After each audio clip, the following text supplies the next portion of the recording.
બનાસ ડેરીને લઈને મોટા સમાચાર આવી રહ્યા છે। બનાસ ડેરીએ પશુપાલકોના હિતમાં નિર્ણય લીધો છે। પશુ આહારના વધતા ભાવો વચ્ચે પશુપાલકોને રાહત મળી છે। દૂધના ખરીદ ભાવમાં પ્રતિ કિલો ફેટે ₹15નો વધારો કરવામાં આવ્યો છે। નવો ભાવ ₹860 કરવામાં આવ્યો છે, નક્કી કરવામાં આવ્યો છે। ત્યારે બનાસ ડેરી દ્વારા મોટો નિર્ણય કરવામાં આવ્યો। બનાસ ડેરીને લઈને મોટા સમાચાર।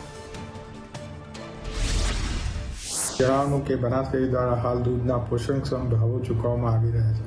તેમ છતાં પશુ આહારના કાચા માલ જેવા કે ડીઆરબી, મકાઈ, જુવાર, રાયડાખોળ, મોલાસીસ વગેરે તથા દાણની બેગની કિંમતોમાં થયેલ વધારામાં રાહત આપવા બનાસ ડેરીના ચેરમેન શ્રી અને નિયામક મંડળ દ્વારા 27/5/2026 સવારથી દૂધના ખરીદ ભાવમાં ₹15 પ્રતિ કિલો ફેટનો વધારો કરવામાં આવ્યો છે।